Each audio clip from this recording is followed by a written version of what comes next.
I am back. We are back. Thank you for once again joining me. It was a wonderful week in Munich. Outside of Munich, too, actually, is where I stayed. Geisenfeld, 45 minutes outside. Anyway, we will discuss Artist Journal, May 29th, 2023, broadcasting to the world from Berlin, Germany. My name is Adrian Pocobelli, determined as ever, for whatever reason, I know not why. What is it, Ballard's line? Unconscious assignments run throughout our lives. Yes, indeed they do, and this feels like an unconscious assignment if I've ever had one. Anyways, welcome back, everybody. This was sent to me over the week because there was... I'm tempted, I don't want to diminish it. I mean, I would call it a tempest in a teacup. But there was controversy over this work here by One Don't Knows, and it's funny, I wasn't even planning on starting with it. I was just going to mention it with just some copyright stories that we have here. But then it was so beautiful. Like, look at how great it looks on the screen here. And it even perfectly kind of fits the screen. So I was like, I think I'm going to start with this, and the colors are great. So, of course, this is One Don't Knows, as many of you know. And so let me show you the controversy, and then we'll go back to the work. Okay, so here is the tweet. Let me do this. So ID artist, this space is unbelievable. I found a new respect for people who meant, okay, so their first AI generation as it is after seeing this. Does this mean you can use anyone's work with a little to no change? So this is the tweet. And when you first see the tweet, you think, oh, that's pretty close and whatever. But we're going to look closer, and what you're going to see, like at first glance, you might think, oh, that's actually pretty close. But then if you really look in, this is the original. This is the original work. And actually, we have a nice big version here. Here we go. So here's our perfect. That is probably the work that was used, because you see the color is almost exactly the same. So, but it's actually not. Look at the pool. The pool is much beautiful, almost a more emerald. You see the people in the pool? No people in the pool. And I'd argue most significantly, most impactfully, the crop.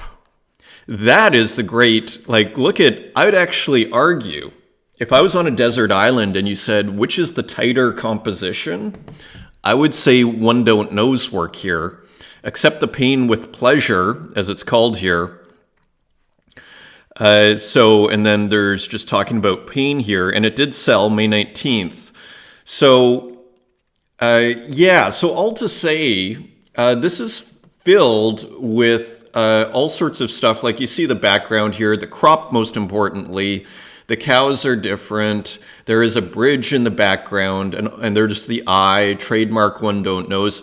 And I've seen another artist who I can't remember use this oval thing, and I think this was One Don't Knows creation, or at least One Don't Knows was the first person I saw to use this. So there's a lot of borrowing, and I don't think that's a bad thing, to be perfectly frank. And so you see there's the bridge over here. And there's the mirror. So there's a lot of change here. So all to say, it's quite a different work when you look up close, right? I mean, we can even do a little bit more looking up close here.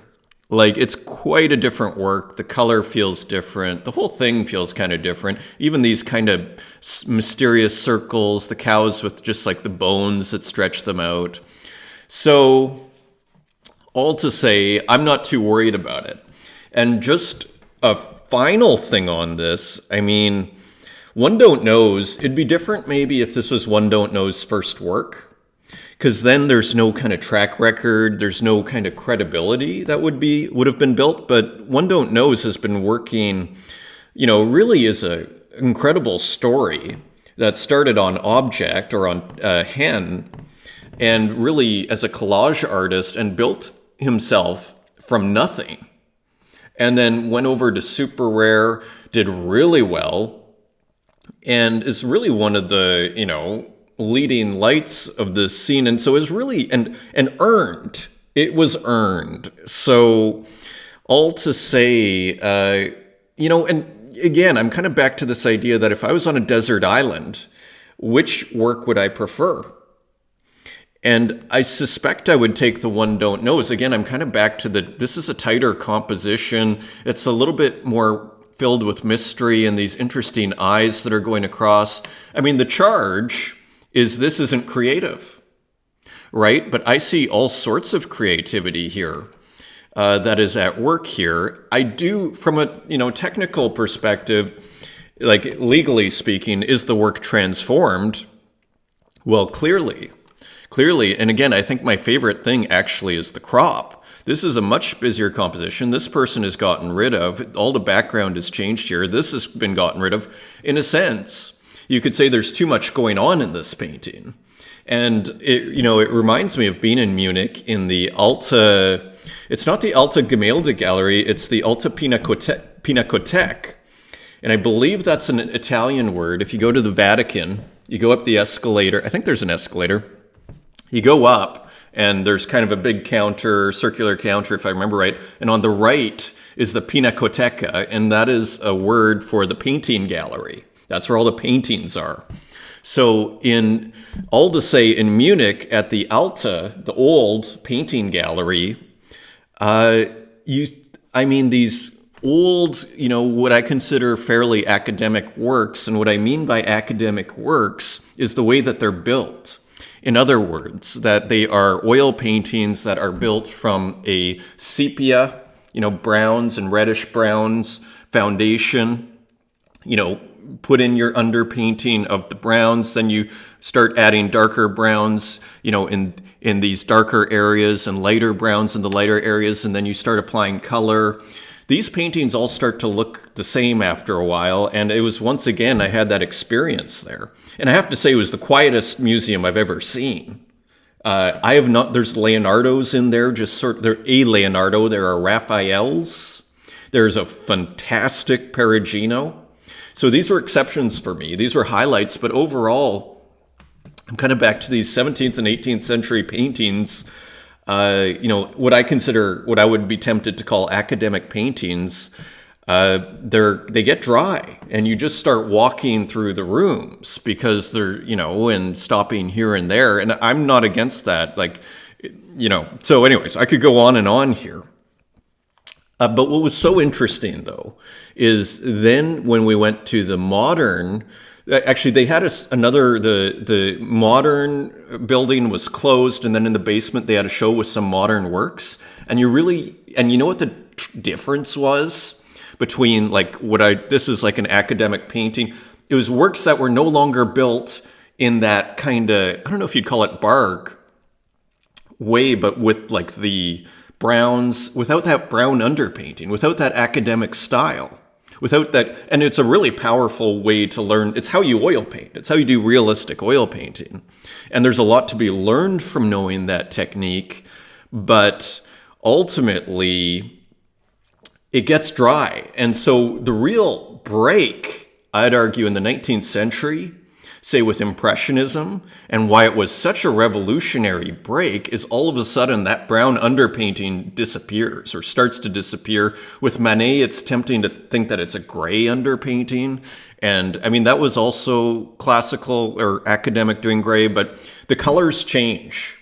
And it's all of a sudden these works come to life, and you see the revolution that occurred in the last half of the 19th century in painting. So all to say, I put a very high value on what Terence McKenna would call the felt presence of immediate experience, of that instant aesthetic experience. And I'm kind of back to this thing. I'm having a greater, more fulfilling, more fascinated experience here with One Don't Knows. So if anything, I mean, I understand where that original tweet was coming from, but if anything, it's a testament that I think One Don't Knows, you could be tempted. Sometimes the remix is better than the original. Let's put it that way. That does happen. And sure, and it's not just a remix. There are other factors at work, but you could say it's a remix of a certain kind, just like you might bring in different snare drums than were in the original. Okay, we're going to bring in a bridge and we're going to have an eye. So I think, I wouldn't be against calling this a remix of a certain kind, but again, One Don't Knows has built up a lot of credibility, and that has to be taken into account as well. So, of course, One Don't Knows is not the only person facing this problem. This was quite significant here. This is May 18th. Supreme Court rules against Andy Warhol in copyright case. So I don't know if you've been following this. There is I believe it's this work here, and here's the photograph. This painting or screen print of Prince, was considered an infraction, and I'll just read you a paragraph here. The Supreme Court ruled on Thursday that Andy Warhol was not entitled to draw on a prominent photographer's portrait of Prince for an image of the musician that is a state license to a magazine, limiting the scope of fair use defense to copyright infringement in the realm of visual art. This is really going to open a can of worms, a whole bunch of problems. The vote was 7-2. And here is basically the main thrust. Justice Sonia Sotomayor, writing for the majority, said the photographer's, quote, original works, like those of other photographers, are entitled to copyright protection. And I thought this actually spoke a lot, even against famous artists. I don't know why that's, even added there. Either it's entitled to copyright protection or not. But it seems like, Justice Sonia Sotomayor has a bit of a beef against the fact that it was done by a famous artist. I don't know why. And here is just a little more from her, from Justice Sotomayor. To hold otherwise would potentially authorize a range of commercial copying of photographs to be used for purposes that are substantially the same as those of the original. As long as the user somehow portrays the subject of the photograph differently, he could make modest alterations to the original, sell it to an outlet to accompany a story about the subject, and claim transformative use. Well, sure, and I think we should all be for that, I would say. And then is interesting, I believe Elena Kagan a liberal and a conservative, wrote that the decision, quote, will stifle creativity of every sort. It will impede new art and music and literature. This is what Elena Kagan wrote. It will thwart the expression of new ideas, the attainment of new knowledge. It will make our world poorer. So the dueling opinions from two liberal justices who are often allies had an unusually sharp tone.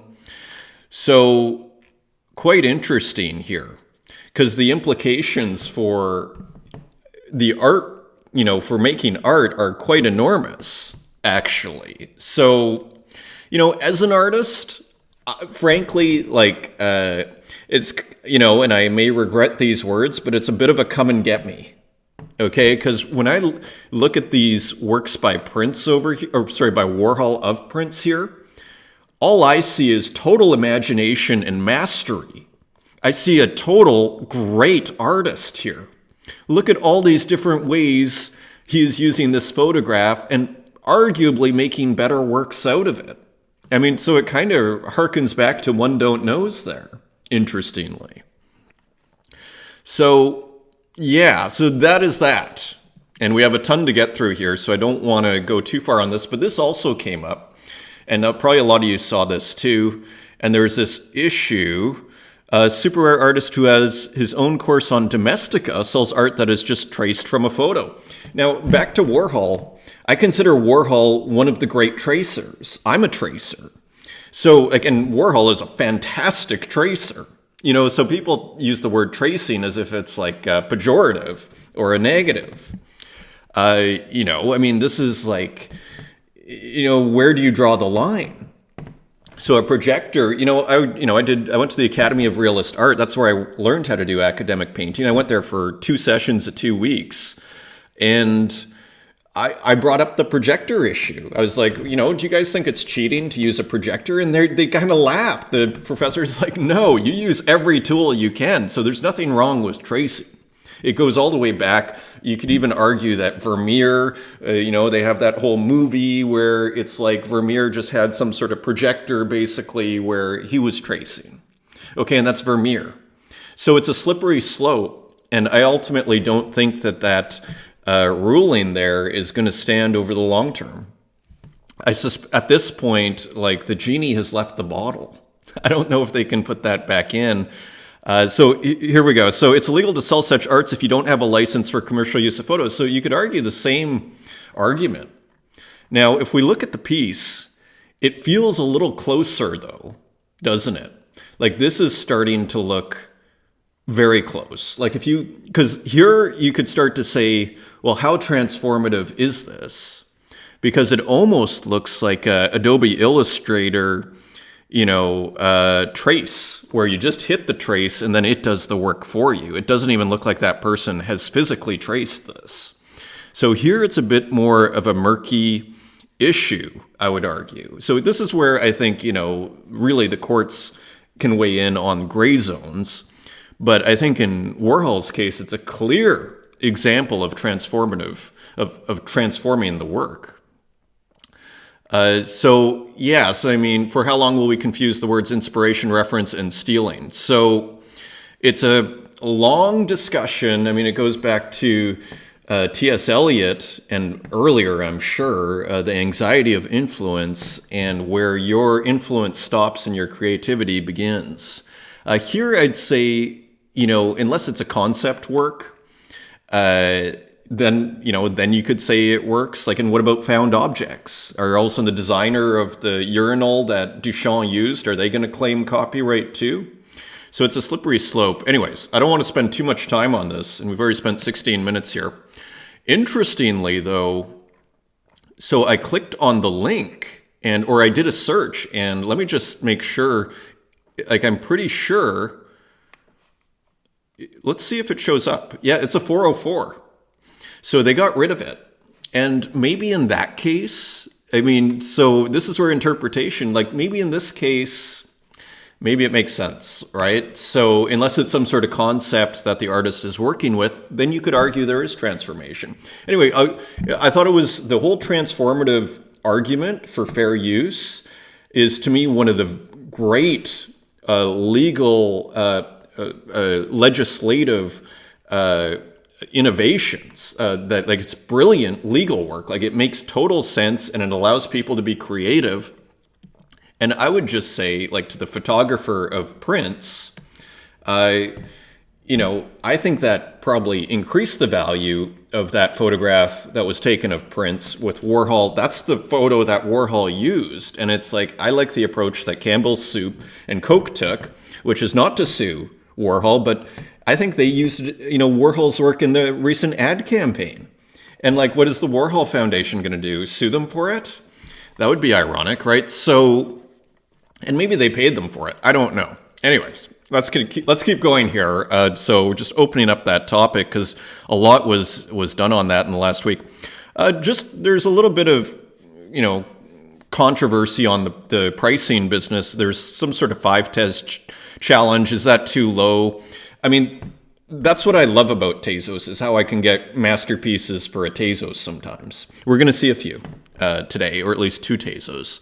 Looking through thousands of pages of sub 1 Tezos 1-of-1s for the 5 Tez challenge and have some questions.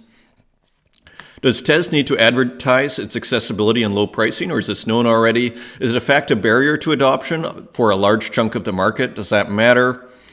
Does Tezos want to be an everything chain, i.e. both accessible and exclusive via Object 1?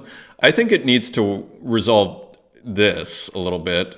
I think put it this way. I mean, just one person's opinion, and nobody needs to agree with me. I'm not trying to lord my opinion on anybody. It's just one. I think they'd be so much better served to turn this into a one-of-one platform for the artists, and then just put curation tools. And then if you want to have, specialized curation on top of it, and then they can have those pages where you invite curators. And, like, to me, that would make a lot more sense, because then you're just going to get much more just regular traffic. Otherwise, you always have to convince people to come to your site every 3 months or every 3 weeks when you have a new curation. And so I think just from a practical business, and I think the community, just from, again, one person's perspective here, would probably appreciate it more. I'd love to have all the one-of-ones, and maybe it'd encourage me to make one-of-ones, and it might just help the whole market, evolve potentially. Is that a reasonable goal? Is it achievable? Does one aim cancel out the other? Will this push Tez artists to actually lower their prices? So a lot of questions here from RJ. Does it create further challenges to creating any form of meaningful income through Web3 art? Well, I will just mention this, and I've mentioned it many times before. We are utterly spoiled here in Web3, even in the bear market. The fact that many of us, like many of us can, I'd almost say most of us, can put out an artwork and get something for it and sell it on a thing that you made on your iPad or your computer that cost you basically $0 in materials, and get money the same day or whenever it's finished, is something to be incredibly grateful for. No ideas on these things, just struck by the role of pricing in the marketing on Web3 art and the different paths through it. Yeah, it's a very interesting subject. So just interesting from RJ. And so a lot of you probably saw this too, but I would be remiss to not mention it. This generative fill, so this is the new Photoshop here. A new superpower integrated through Photoshop launching in beta today. Powered by Firefly, our generative AI family of models, Photoshop now lets you summon new objects and augment creations layer by layer, save time, increases possibilities, and pretty mind-blowing. So I think there was an episode that I did on a window on the future. And this is basically it. The future has happened basically like 4 weeks later here. So as you can see, you can fill in parts of the picture that don't even exist. And then you can choose from a wide variety. If you want to change the sky, you don't like the sky, well, you want some northern lights there. Pick your kind of northern lights that you want to use, and boom. So this is a really huge deal here. As you can see here, they select it and then generative fill, and it puts some, and then it describe what you want to put, yellow road lines. So, and then you can widen the photo. I mean, it's unbelievable, right? So a lot of you have seen that, but worth mentioning for those that haven't. Look at this, the deer, you select, and then the reverse.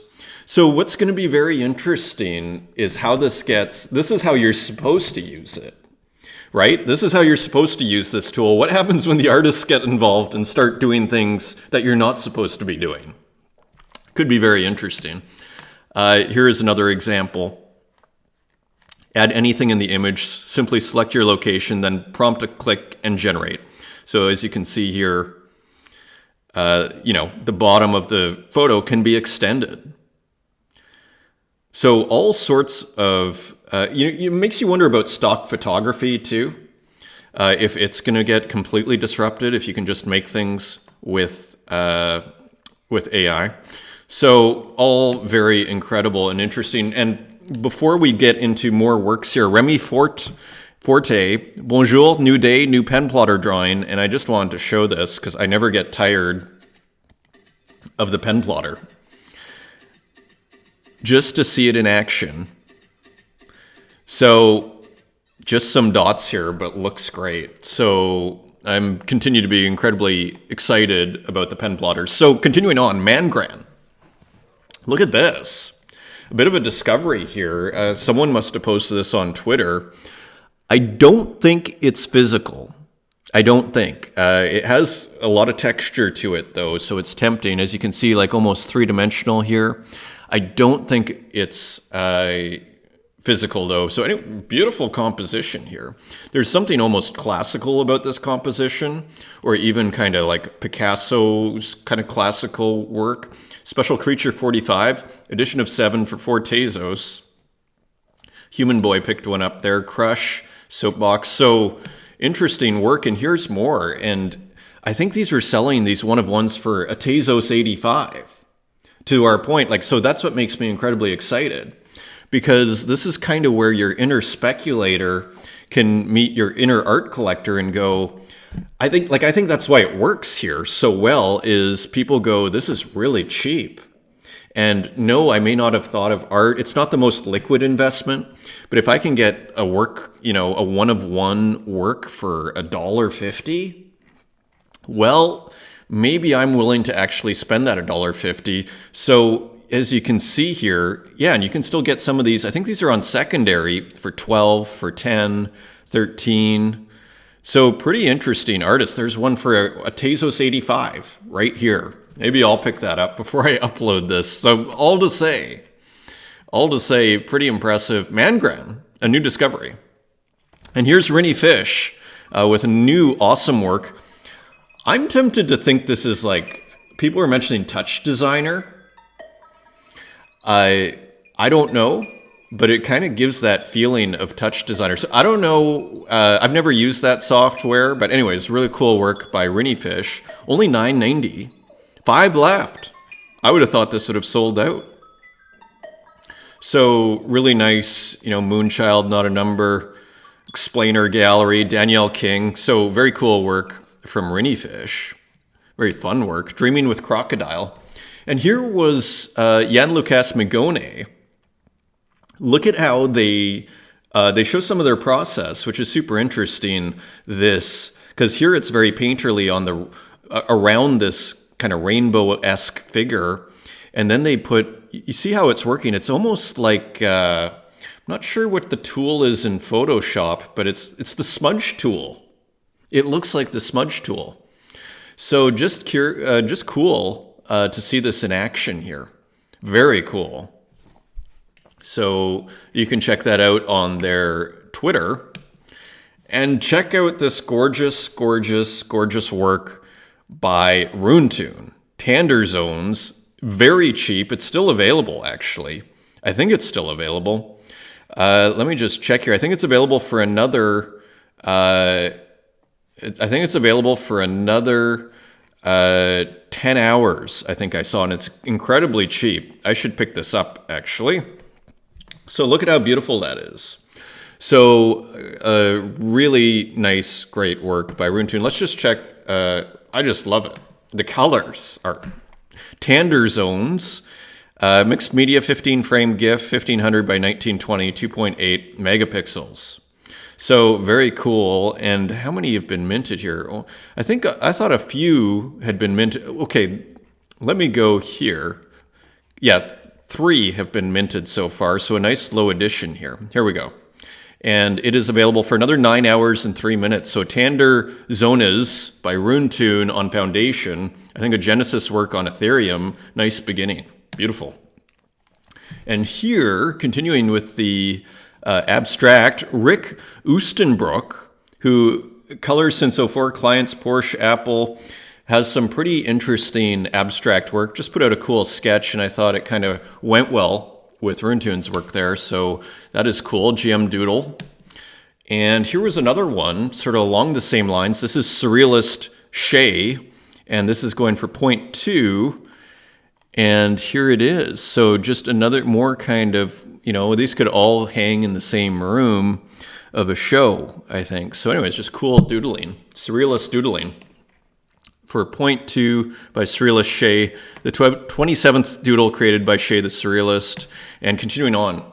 And some more just kind of illustrative work here. This is by Duty at Doodle Attack. I feel like I've come across their work maybe once before. I love the game board layout. I'm a big fan of what I loosely call UIs, as far as being structures for artworks. And here it's kind of like using the game board UI, I would argue. So anyways, really cool work. This is on Nifty Gateway, Moon and Stars published by Art Short. So I think there are a couple. And here's the other one. So here's the star. And do we have a moon here? Oh, here's the moon. So anyway, really cool. And yeah, it kind of fits in with the underground comics look, like Uyo 66 and that sort of crowd. Very cool. Continuing on, so GloomTube with an illustrative work here and referencing the Pepe coin and everything. So anyways, this went for almost free, I think, to Uxine here, and cool American tie. and everything. So it seems to be a bit of a criticism here on the whole Pepe situation. Sold for 0.09, yeah, to Uxine. So almost went for nothing. So these auctions, I mean, if you want to find the steals in this, like, to me, the auctions are like Dan Control, his 4 chairs went for like, some went for like 12, one went for like 30. Those 4 one-of-ones, which you could just imagine in a gallery. And again, I'm back to visiting those galleries. I was literally thinking about like Sabato's like chrome. I think there's a rabbit that he did, or even like the milk. But I was just like imagining like one of those big chrome Sabato works on the wall, and how much fun the people that are in that gallery would have had, and probably how much more they would have enjoyed it. It made me very bullish going back to kind of like the museums and seeing what was going on, brand new museums in a brand new city for me. So anyway, so here is Uxine, computer-generated inner piece. So a few trading cards is what I'm tempted to call these metaverse cards. And here is VR. And again, playing with this kind of really nice big pixels here, a little bit of glitch. Kind of cool in the way that he's doing the glitch. Like he's doing what you might consider like a classic glitch, just a simple glitch, just to make his point. This is for 58 Tezos, so $54, edition of 33. Let's just see what happened here. Sold for 23 on primary. So very cool. There are a couple of others. This is only an edition of 3, Enlightenment. Again, playing with these kind of video game big pixels. This, what I want to call like 16-bit pixels. Enlightenment, HP. So again, playing with this kind of very simple glitch. What I want to call like an iconic glitch. This is like your classic glitch, just a little bit of a distortion, we might say. And so I like how he's using that. And again, with that video game texture is just awesome. And this looks like AI over here. Enlightenment can be seen as the process of gaining clarity. So just using AI probably, not in the image, but I think in the text, heightened consciousness. Who knows though? And here's one more, HODL. So yeah, HODL is a slang in the cryptocurrency community, which stands for hold on for dear life. So another really cool one. Again, simple glitch, really nice. Gotta love the pixels on the bones and the dollar bill here. Very nice. Very, very, very nice. It's sort of when you get the contrast. I've used this in, what is the name of that series? Portraits and Landscapes. This where you get shadow and you get these dots, and then because the contrast is high, then you get no, or there's basically a cutoff in the light filter, and then you get no dots. It makes a beautiful, beautiful effect. If you hope that wasn't too vague. Okay, continuing on. The text in the shell, the way of all things. So this is RJ, and I'm going to speed up a bit here. So I feel like we're just starting the art here. There's a lot to cover. This was a really cool piece, though.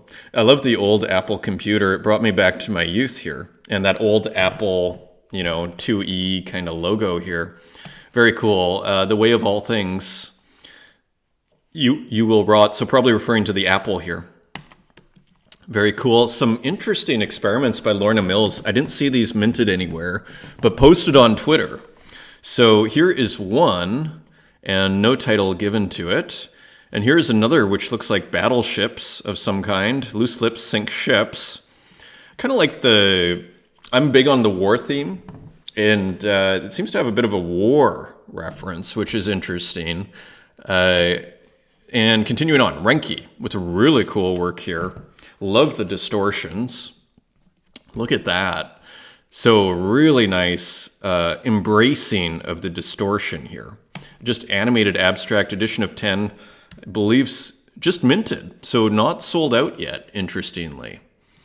Here is another one by Renki. Again, playing with those big pixels here that we saw in Uxine, what I want to call 16-bit pixels, available for 10 Tezos, one left. So that is pretty cool. So very nice. Again, another very nice animated abstract work. Continuing on, Figments, I believe also known as Cap'n, who's been putting out some super interesting work here.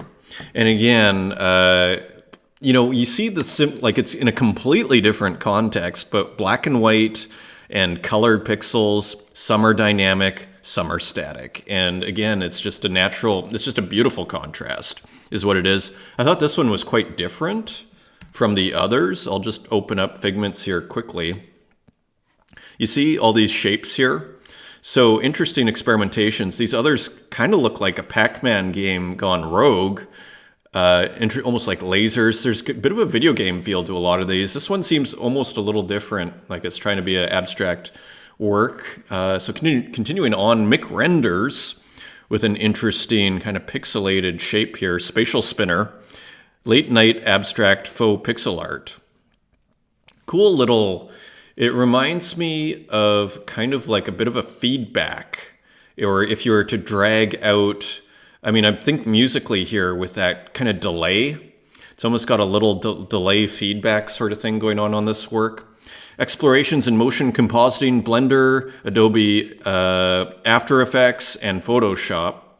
So very cool. One of one for $17.50, pretty reasonable. And check this out. So Kristen Roos, new music video by Spugels Maskinen for the second single on my 2-volume album. So how cool is that? So Kristen Roos is making music, and Spugels Maskinen is making the music video. So it's a feature in the Wire magazine, and I think that's a pretty prominent magazine. So pretty funny music video here. Very simple.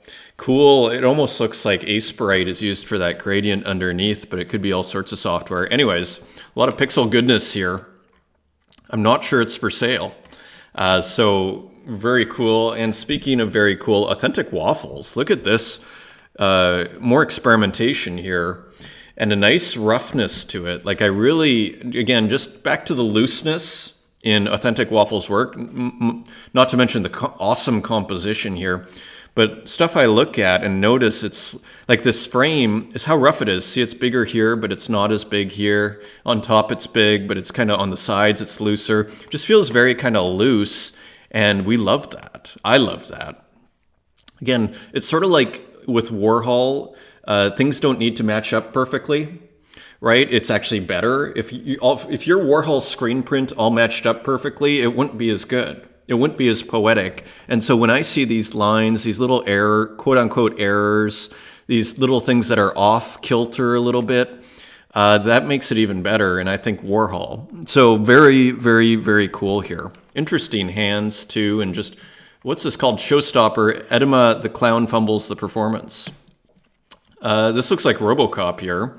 Handshake, firmware update, friendship end with Kujeb, now PP Cop is the best friend. So kind of, what is the word? Kind of cryptic, of course, from Authentic Waffles, and also known as Hasdrubal Waffle. And that appears to be the Hasdrubal Waffle character. And yeah, so all sorts of cool stuff going on. Awesome texture too. Did we bring up another one? There is another one too, which just had amazing texture. Here's another one. Numetal homunculi recall system. So I actually finally looked this word up, and homunculi is our little people. It's like at the start of Gulliver's Travels when the little people pin down the giant. So here's one more from Authentic Waffles, who is always super interesting here. So edition of 6. Let's just see. I mean, the way these things get sold is always so tricky. It makes it even harder to get. Took an offer of 7 for most of them, and then auctioned the last one maybe, or maybe just sold them all on offers, interestingly. And here, this came up in the Twitter Spaces on Wednesday, which I think is still pinned up, although it probably won't be by the time you watch this, on my Twitter feed, but you can find it in the YouTube channel. Anyway, someone brought up Mo SHIT here, and here, so very prolific artist here, and kind of reminded me a little bit of Authentic Waffles and playing with this texture here. So very interesting. So just kind of paying attention and enjoying this. No real title here that I can read. Edition of 2, and sold for 6 Tezos each. This was great. There's only one left. I kind of want to pick it up. I've been wanting this for a couple of days here, and nobody has bought this yet, as far as I can tell. This is an awesome work. I love this work, to Tezos. So this is why I love Tezos from a collecting point of view. And as an artist, frankly, as Sky Goodman once mentioned, and I think Runetune was echoing that recently, if you're bringing in pain for your groceries by making a work of art and selling it online, I mean, it's not a bad situation. So what's great, so again, the cheapness is what I think, if all the works were on Ethereum, I don't think many of us would be spending as much money on art. Right? At least I wouldn't be if every work was like $300 or $400 even, which isn't even that much on ETH.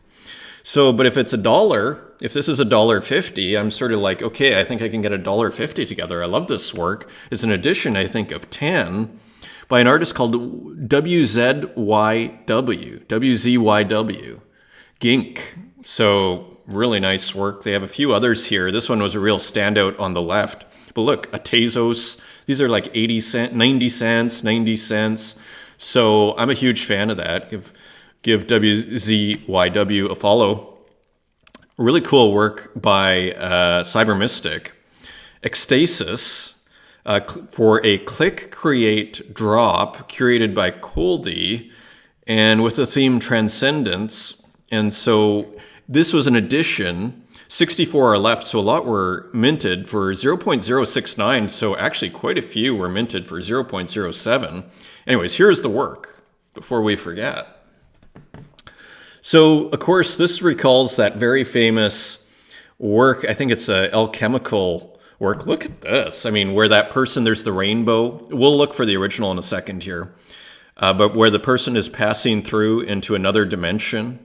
The composition has been flipped, and look at all these great stars here, and even the kind of psychedelic reality here in the top right, how it turns into these spirals, and then look at that. I mean, stunning. I mean, stunning work. I mean, again, I'm kind of back to Munich in these museums here. We went to the old Pinakothek and the new one, and then the contemporary one, and then there's one that was kind of under construction. But all to say, I think this stuff would, like, it holds up all very, very, very well as in terms of just a visual experience, okay, that is poetic, right? So here's the black and white kind of outline version, kind of a window onto Marcelo Pinel's process here, which is super fascinating. I mean, so really designed in black and white first, and then the gradients and everything come after. The colors and the gradients come after. Stunning. Let's just see if we can find this alchemical image dimensions. That's very surely this is gonna, I think here it is, right? So this seems to be the inspiration. So we're kind of back to our whole, it's not a very high resolution, but you get the picture, right? We're kind of back to this idea of that we started this show with all the anxiety of influence. Like there's, you know, as long as someone's making it their own, you know, as long as someone's not really trying to sell someone else's work as their own, like we kind of saw that a little bit with that super rare piece of the Portrait of the Woman, where it's almost starts to turn more into selling someone else's work. But say with Warhol, I mean, to me, this is completely different. And we have to allow that. Otherwise, as those, you know, only 2 justices of the 9 said, you know, this is going to stifle innovation. I don't think that should let anybody stop them, but everybody has to make their own decision on that. But I mean, again, you wonder, these museums must be freaking out. I mean, even if you own the Warhol, what if you have a, you know, $50 million Warhol or $2 million Warhol, whatever the case may be. I mean, anyways, Mars and Venus, the return. I'm going to speed up here. So this is by Matias Morano. So we've seen Matias's work before. So a really kind of modern take on Mars and Venus with a whole bunch of tattoos and everything. These beautiful, intricate illustrations. And kind of a dragon's head there at the bottom. And this sold for half an ETH. So pretty respectable sale on Foundation. Here's Greco Model Horse. And Greco put out a beautiful video of the whole process of building this work. And it was super fascinating. I'll tell you one of the things I quite like. Myth has done this before too. This white background.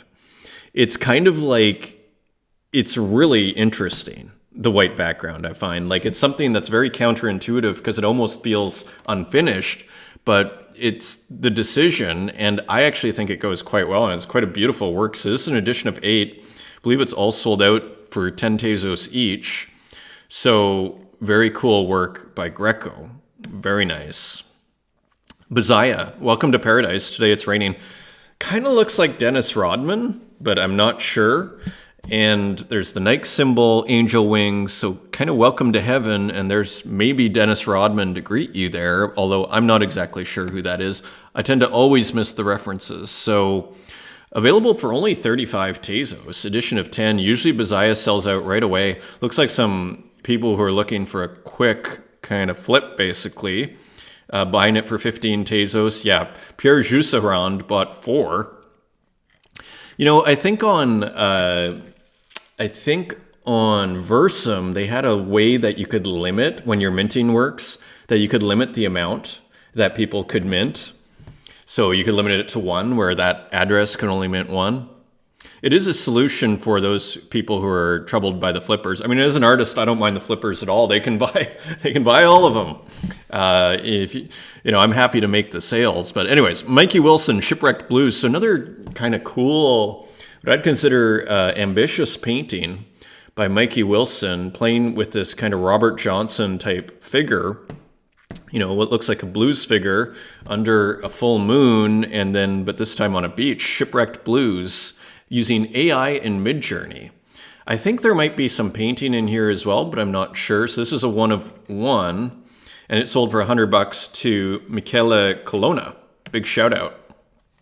Morlakos, Chapulin's Field, created by Morlakos in 2023. Okay, so this is also available for only 10 Tezos. It's another super original composition, I might add here. Like, it's even like the stuff up here, the little plane, and do you recognize who this is? The Myth, the lemon head here. And then, so all sorts, and this looks like Morlakos' figure here with the horns. Again, and I'm sure if we zoomed in, we'd see so much work here in what feel like truly digital oil paintings. And look at the flat, this looks like a flat blue on top. So contrasting with this kind of detailed grass. And then this awesome power line here. So a really kind of ambitious painting, I'd say. There are 7 left. When was this minted? Today at 4:40 Berlin time in the morning. So yeah, and Myth has one here, Isolationist, Mikey Wilson, Uxine. Yeah, I mean, so get it while you can. It might be gone already. Look at this. Speaking of Myth, Arrival of the Myth 2023. Arrival of the Myth to the density of matter after dissolving in duality thousands of years ago decides to descend again. So here is a more painterly Myth work, and it looks like experimenting with brushes a little bit, maybe in Procreate, I'm guessing here. Interesting painterliness here. So the Myth does like to experiment. If you go through the whole, I was just looking at the whole kind of catalog there, and it's not the catalogue raisonné, because that would be everything. If you ever see a catalogue raisonné, I believe that's what they call it. That's like everything. So it's like Max Ernst catalogue raisonné would be like everything that we have. Anyways, so we see the lemon heads here, kind of a more expressionist Myth. And let's just see what happened here. Sold for $350 to Tempered. So I'm not sure if I've ever seen Tempered's account before, but sometimes people add in their names after a while. So yeah, 5, maybe a newer collector. 5 pages of works here. Hasdrubal Waffle, interesting. This was a great work too by Kappa Sage, the Ronald Sage. Let's look at that very quickly here. I couldn't cover everything here because it would take like 4 hours. This is already going overtime here, but it's been a week and a bit. So yeah, this is a great work by Kappa Sage, kind of a Ronald McDonald theme, and the North Face and everything. So very cool. Edition of 40, and let's just see what it sold for on primary. $450. So nice take home for Kappa Sage. Rosaceo with a new monster with meat here, and you can see Again, playing with that Francis Bacon sort of feeling here. And I think even with the meat. Yeah, so kind of a dark work here. And playing with a lot of Rosaccio's kind of iconography. The skulls, the eyeballs, and the fire, and everything. So digital collage and digital painting. And I believe that is sold out at 10 Tezos each. This was interesting too. Exit Point, dancers in a big room, a very painterly work. You know what this looks like? You know that style? I think is it Varia?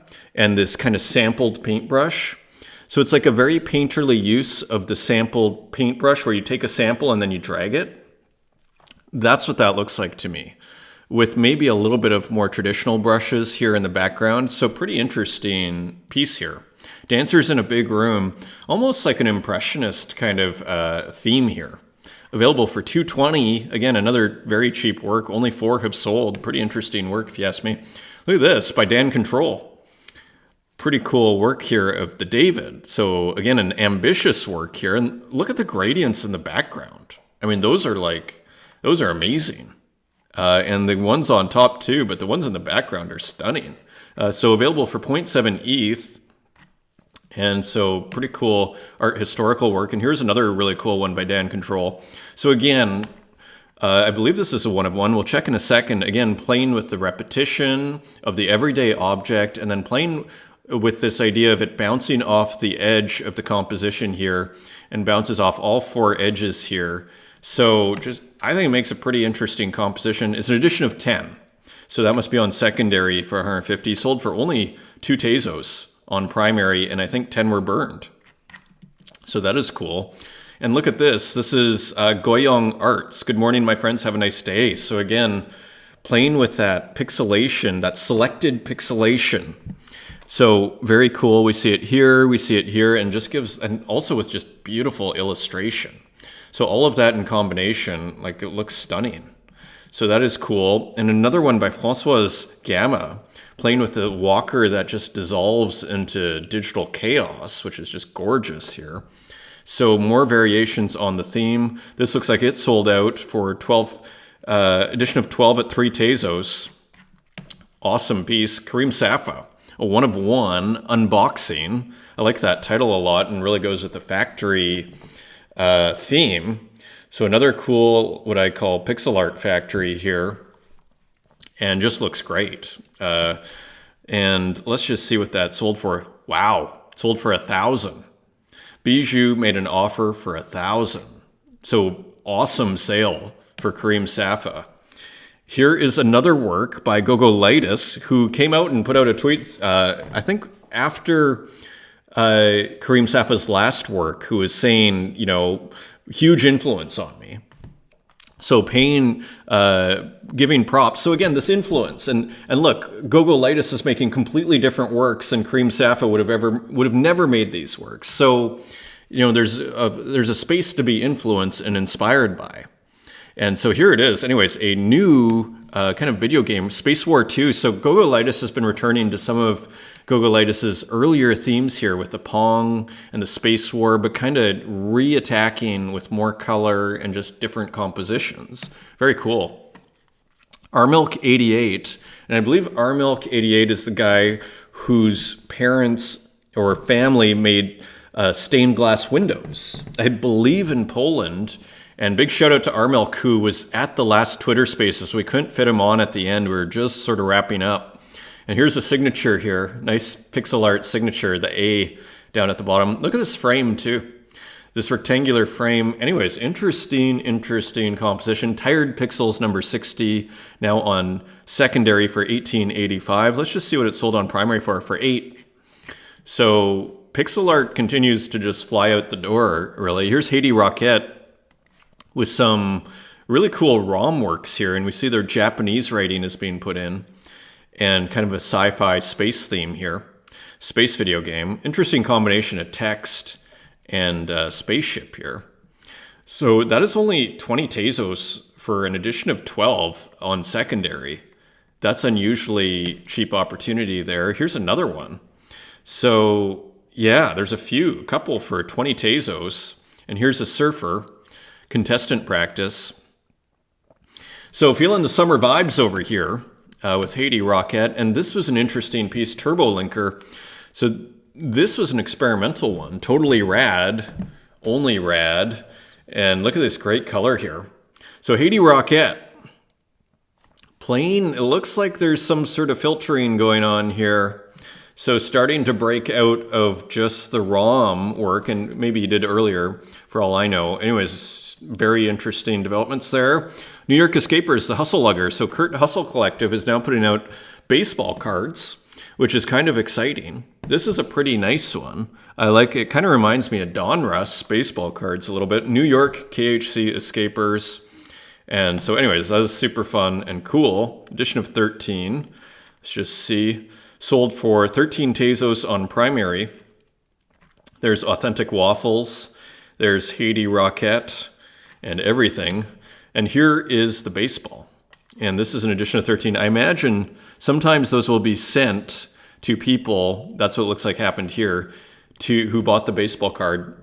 They get the baseball of this very slow motion kind of pirate baseball guy with the gold tooth. Major League Hustle from Kurt Hustle Collective. And look who showed up. Limbo, out of nowhere, shows up with a new super cool card here. Dark Elf of Sorrows, Melancholy Dungeon. And this is still available for 20. Again, which these days is pretty cheap. Because again, this sold for 7 Tezos on primary. I mean, don't forget, we're at below $1 Tezos, so a great time for collectors right now. Silver headphones, Gui Sobu. I'm not sure if I saw this on Twitter or where, but I think I picked this up for like 2 Tezos. I just love seeing, again, I'm a huge fan of these UIs. So here's the Save for Web user interface, and here are just some, Hello Kitty type headphones here. Weird work. And great. I love how the colors are here. The color table. Available for $1.11. 1 Tezos, 11 Tezos cents. And 7 left, so you can get one for yourself. Here's John with a work special effects, and you can basically see the skeleton putting the hand in the video camera and coming out the TV. So kind of reversing things a little bit here. Interesting background. I love the distortion in the grid. The distortion in the grid is very interesting and nice. I mean, the temptation would just be to make that a straight up grid. John's probably been doing that for a long time. Here's max capacity on Foundation.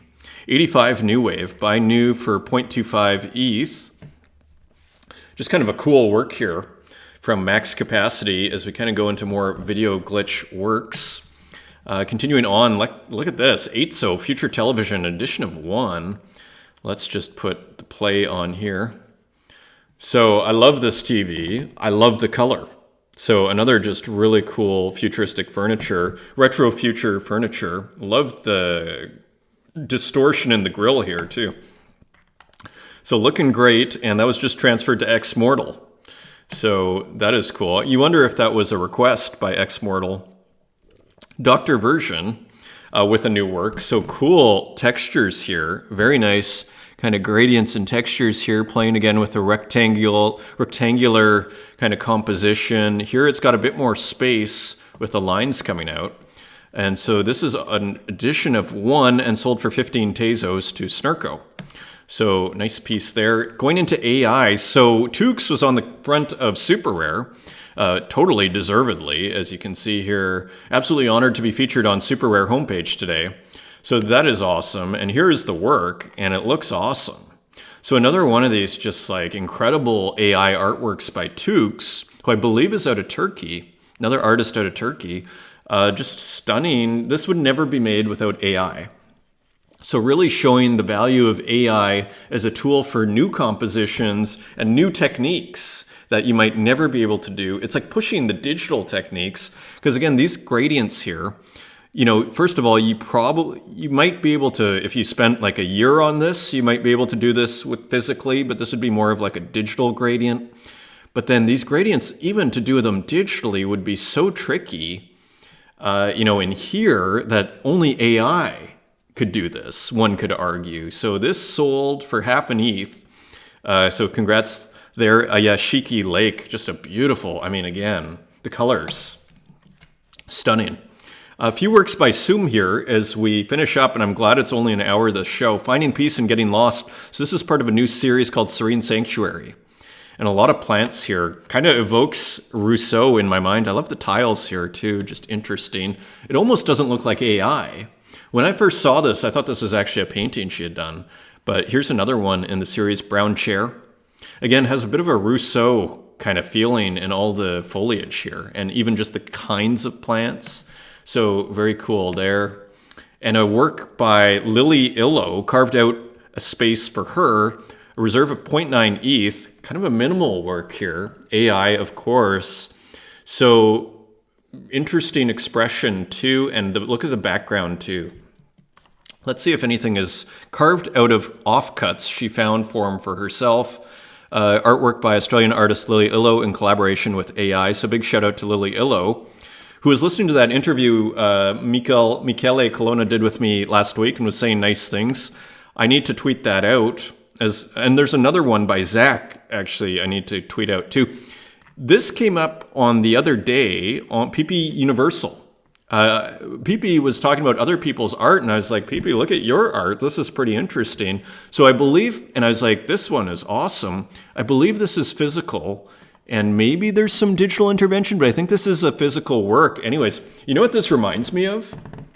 Is 1970s Jack Kirby.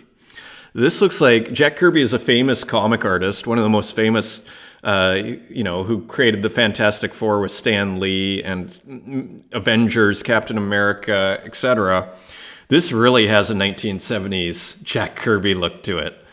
The what was the Four Worlds of Jack Kirby? DC Comics. This looks like 1970s DC Comics Jack Kirby. The only man who can be called Dracula. So art and prompt by me, short novel by ChatGPT.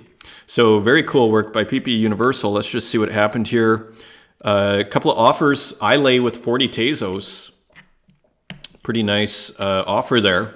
Look at this. Beautiful work on Instagram that I saw. Like, look at how stunning this is. Again, you see the power of the non-finito here, of the unfinished work, how good it looks. Studio Day, Sanity partially restored. Like, again, I'm always like, stop here. This looks beautiful. And look at how well this is painted. So this is someone called Karen Klassen. So I didn't remember too much. Anyways, has a nice little following here. Shall we look very quickly? So a few updates here. And yeah, just kind of interesting artist, hey? Don't remember too much about them. Nice textures and everything. So again, you see, this is the finished work. I say, my 2 cents here, stop right here. This is art. Like, this is beautiful, beautiful art here. So partially restored. It's like, even like, I love the title as well. It goes perfectly. This is an older work by Joao Salazar, but I thought it was interesting. It was a self-portrait made with plasticine, and I just love how rough it is. So, and just even the concept here behind the self-portrait, I just thought that was cool. We've looked at a lot of Joao's work, so why not check out the self-portrait? And of course, you know who this is. This is Walk, and you can just see the complete total mastery of spray paint here. Like, I see nothing but mastery of spray paint. Like, look at this. Look at all of the drips and everything.